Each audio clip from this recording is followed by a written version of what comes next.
Alam niyo po mga kababayan, dito po sa programa o sa mga proyekto ni Congressman Romeo Ismomo, ayaw niya pong nasasayang ang bawat sintimo. Dahil ang gusto niya po, yung tipong panatag at higit sa lahat, yung makita ng mamamayan na may quality ang programang binibigay ng kanyang hatid na serbisyo.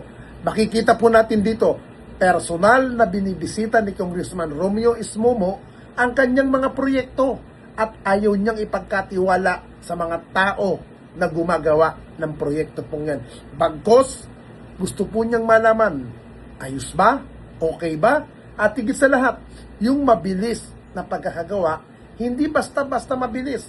Yung mabilis, pero pangmatagalan na mapakikinabangan ng mga susunod na henerasyon. Kaya napakaswerte nyo po dyan po sa lalawigan ng Surigao del Sur na meron kayong isang tunay na public servant at masasabi natin totoong naglilingkod dahil sa inyong tiwala at suporta sa kanya ay ayaw niya pong masira po yan. Kaya binabalik lamang ni Congressman Romeo Ismomo ang tunay na paglilingkod para sa bawat mamamayan po ng Surigao del Sur. Ang personal na pagbisita ni Congressman Romeo Ismomo Sr. sa Barangay Bagong Lunsod upang inspeksyonin ang progreso ng ongoing seawall construction ay isang malinaw na pahayag na kanyang prioridad ang kaligtasan ng bawat Surigenyon sa gitna ng mga hamon dulot ng climate change at banta ng storm surges sa mga coastal area. Ang proyektong ito ay hindi lamang basta infrastruktura, ito'y nagsisilbing lifeline o depensa sa komunidad laban sa lupit ng kalikasan. Kapansin-pansin ang estilo ng pamumuno ni Congressman Momo na hindi lamang umaasa sa mga ulat sa papel ang kanyang aktwal na pagpunta sa site upang busisiin ang bawat detalye ng construction ay nagpapakita ng kanyang pagiging mabusisi pagdating sa durability standard.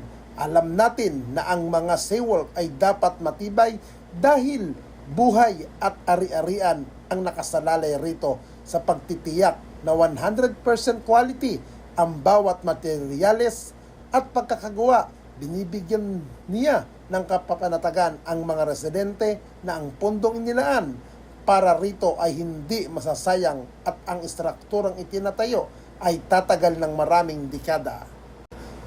Bukod dito, sa kalidad, binibigyan din ng mambabatas ang timely completion. Madalas tayong makakita ng mga proyektong naantala at iniiwang tiwangwang. Ngunit sa ilalim ng kanyang pagbabantay, malinaw ang mensahe, bawal ang pitik. Ang bawat araw na mabilis at maayos na panatatapos, ang proyekto ay katumbas ng maagang proteksyon para sa mga pamilyang naninirahan sa tabing dagat. Ang ganitong uri ng dedikasyon ay sumasailalim sa tunay na serbisyo publiko. Hindi sapat na may proyekto, dapat ay di kalidad at nararamdaman ang epekto sa lalong madaling panahon. Ang seawall sa Bagong Lunsod ay simbolo ng seguridad at pag-asa.